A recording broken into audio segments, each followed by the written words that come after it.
Hello, ladies and gentlemen, it's me, John, aka Astro Comics, and welcome back to a new review.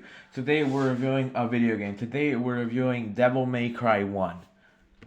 Devil May Cry is a franchise that I've really been wanting to play.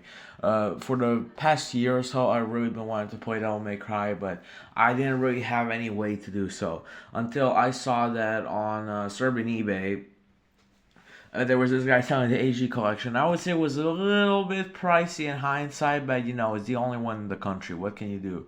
So I went on my way, bought that, and I beat Devil May Cry 1, 2, and I'm at the start of 3 right now. I'm at the part where you're fighting a giant fucking centipede or something. And yeah, but today I'll be reviewing the first Devil May Cry. So without further ado, let's get into it. So, DMC1 was developed by Team Little Devil, and it was published by Capcom. And it's probably one of Capcom's most iconic franchises, right next to Mega Man and Resident Evil. But yeah, it was actually directed by the same guy who made Resident Evil 2. And I'm sure you guys already know this, but Devil May Cry 1 was originally supposed to be Resident Evil 4, but the team was going more and more off the original survival horror vibes, which is ironic considering that Resident Evil 4 itself really went off the survival horror vibes. But anyways, it was also a combination of another franchise called Onimusha, and in there was like a glitch or something where you could juggle enemies into the air, and that way Devil May Cry was born.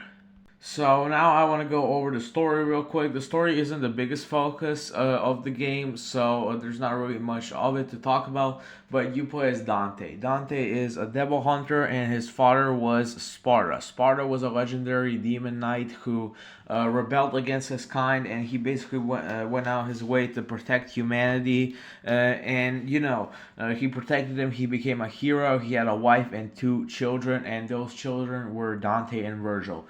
But Sparta died, and Dante became a new demon hunter.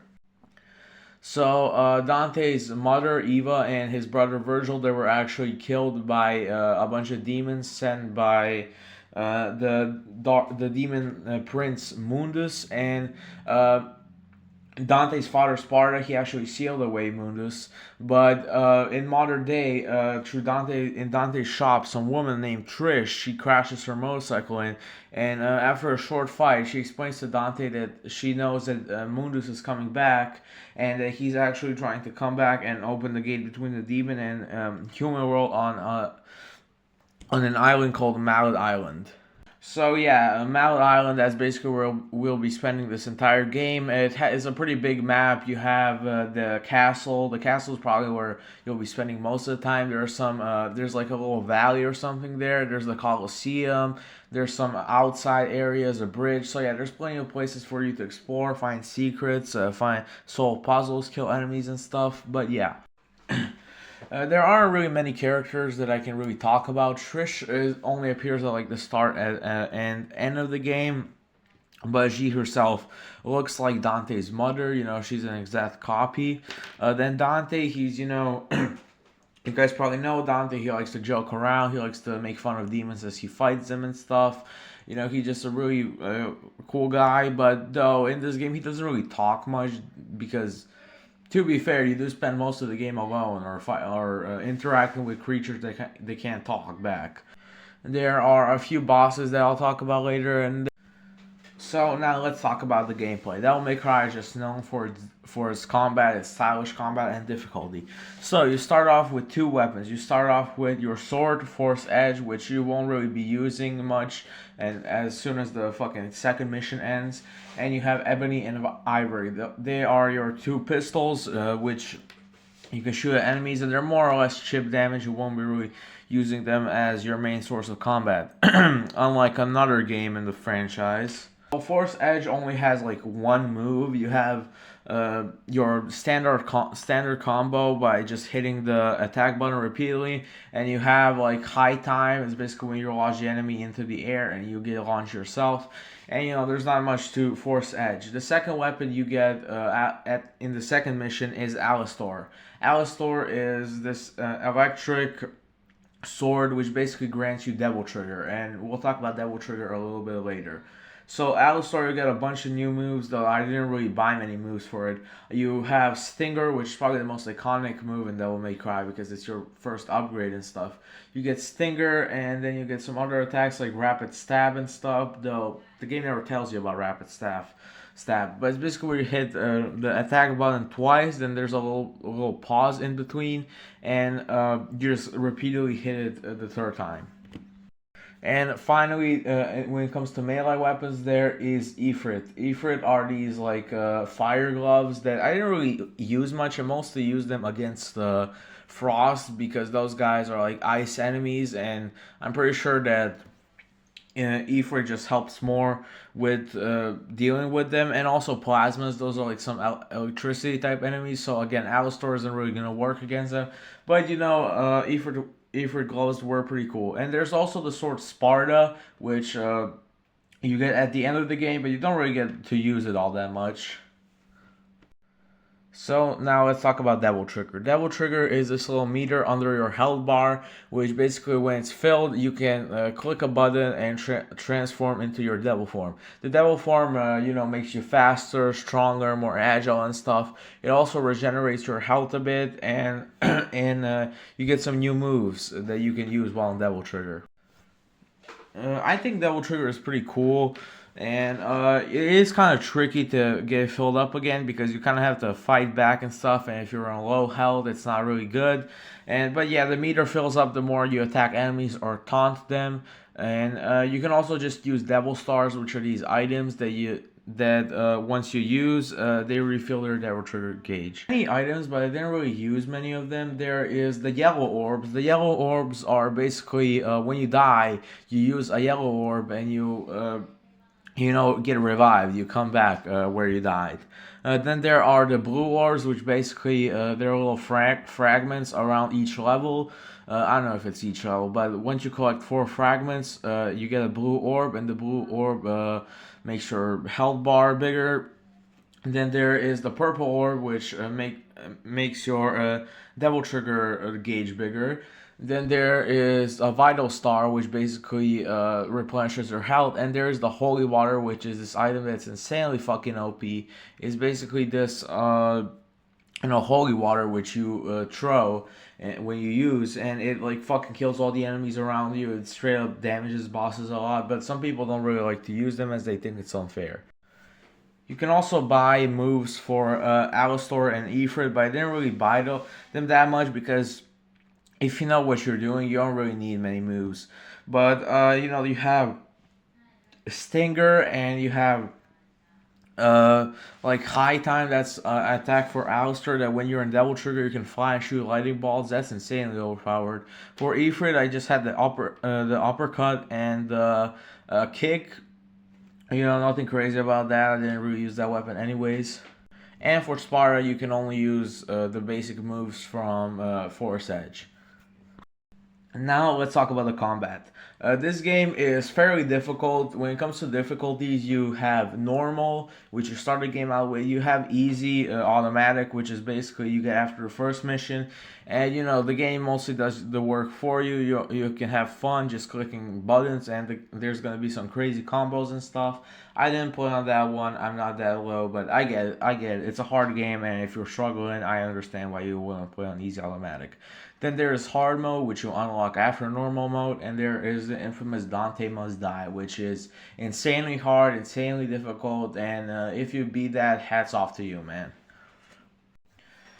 Now, what the series is known for, when I said the combat, is it's very stylish. You get this little meter, which basically changes the more combos you do, the better your combos are. So you have D, C, B, A, and S. And that basically determines how good your combos are and stuff while you're fighting enemies. And it's very easy to lose your combo streak, if you get damaged or if you stop attacking even for like a second or two, because then it's just gone. And that stuff. There are many combinations you can do, and the enemies are pretty tough. There are a good amount of enemies. You have marionettes, which are these like dolls. They're the most common ones, and they're pretty tough in the first few levels. But later, they're basically there to make you experiment your combos. Then there are nightmares. No, nightmares the boss. They're shadows. I always mix them up. They're these wolf guys. They're pretty tough to fucking fight. They're like mini bosses at some points, but you only face them a little bit. Then there's fetish, which are kind of similar to marionettes, but they can spit fire and they're tougher. Then there are sin scissors and sin sights, some spirits that can that fly around, and you can only really damage them with guns. Then there are death scissors and death sights, basically the same thing, but they're way tougher and have some new moves. Then there's blades, which are these lizards that move around pretty fast and have armor. Then there are nobodies, that are these monkey things. They're also pretty tough. Beelzebubs, they're these random ass bugs that you face like once. Uh, Cyclops, I think that's their name. Cyclops. They're just big ass spiders. Again, nothing special. They have pretty good armor though. And then there's plasmas, these like bats that can transform into the shape of you. I'm in love with the shape of you. Sorry, it could transform like you and go band for band, toe to toe, and that's pretty much it when it comes to enemies. I think they're frost, then they're frost. They're like blades, but are a little bit tougher and have ice attacks. And yeah, that's pretty much it. I would say the enemy variety was pretty good. There was like nothing crazy with them. I would say the later games have some a little bit lesser enemies, I think, but they're all still pretty cool, and I enjoyed facing all the enemies. And eventually, you get to know what tactics and stuff work best against them. Now, I forgot to mention red orbs. Red orbs are basically the money in this game. You get them from solving puzzles, from defeating bosses, from defeating enemies and stuff, from fighting them hidden in other places, and because enemies always respawn once you re-enter a room. You can just farm red orbs, and then you can spend them at this like God of Time statue. And God of Time statues, they can let you buy new moves, new items, stuff I already mentioned. So now I want to talk about the bosses. The game doesn't have many bosses, but you encounter them multiple times. There's Phantom, this big ass lava spider. He was pretty cool to fight. He only has two encounters. Well, four if you count the hallway ones, but those are avoidable. And then there's Griffin, this bird that he's a little bit tricky to get to defeat because he always flies and throws lighting around and stuff. But he was kind of cool to fight. Then there's Neo Angelo, my favorite. He is this dark knight that you face multiple times, and his battles are always 1v1. I wouldn't say they're the most challenging. The third one was definitely challenging. But yeah, you go 1v1 with him every time, you're going sword to sword. And then there's Nightmare, this big ass blob of things. I'm not sure what that is. But he was kind of cool to fight, it's a little bit tricky. And I wasn't the biggest fan of his fight. And then there's Mundus. He's the last boss, if I remember correctly. He's the final boss, but he's the last one of everyone. I forget what I said. Mundus's boss fights were very disappointing in my opinion. He was just the first section is just him. You're flying in your devil trigger, and you have to avoid all his attacks. That was an insanely boring fight. I didn't like it, and you can just farm devil stars. The room before that and just abuse that, and then his second phase is even worse. It's like this. It's the generic boss fighter. It's just the one big guy. You can like just see his torso and head and arms, and then he's throwing shit at you, or minions are spawning or something. It was very boring. Again, you can just use devil stars and your devil trigger and deal with him. And I guess you could count the third phase at the very last mission at the end, where he like comes back in his true form and you're just shooting him a little bit. Nothing interesting. Overall, I would say the bosses were pretty enjoyable. They weren't the hardest, and Devil May Cry 2 already has a good amount of hard bosses. Devil May Cry 2 is not hard or anything. It's just very frustrating to play and tedious. We'll talk about that in another video. But yeah, the graphics. This game came out in 2001. You shouldn't really be expecting anything crazy. So And yeah, the graphics, they're kind of cool. They have this dark vibe that I really think helps the game. And also, the camera in this game is very ass. But considering this was originally a Resident Evil game, I think the fixed camera angles, are explainable. The voice acting, there's not really a lot of voice acting, but it's not the best. You guys all know that one scene. That one scene. Near the end. I'm not gonna talk about it, but you guys know it. It's a goofy voice line. The way it's delivered. It's just stupid. If you guys don't know what I'm talking about, just go play the game or search up DMC1 funny scene, and you're gonna get it. You're gonna see what I'm talking about. There were some interesting lines from Dante. There's like the fuck off Featherface one, which I thought was interesting. But yeah, nothing crazy in the writing department. But yeah, with that being said, I think we can finally go on to the final rating. Despite everything that I might have complaints with about Devil May Cry, I found it to be a very cool game, a very good game. Dante's character was really cool. I really enjoyed the combat. The game was difficult but fair, and once you get the learning curve and stuff, it's really fun, and I highly recommend you play it. So the final rating for this game is going to be a 9 out of 10. 9 out of 10 for Devil May Cry. Again, I highly recommend you play this game. Check it out. It's way more widely available these days. HD collection, have the HD collection on like every fucking platform available. The game is even on Nintendo Switch. So yeah, next time we'll probably be checking out Devil May Cry 2. But yeah, that was it for this video. Hope you enjoyed it. Make sure to like and subscribe and turn the notification bell to never miss a new review. This was Astro Comics signing off. See ya.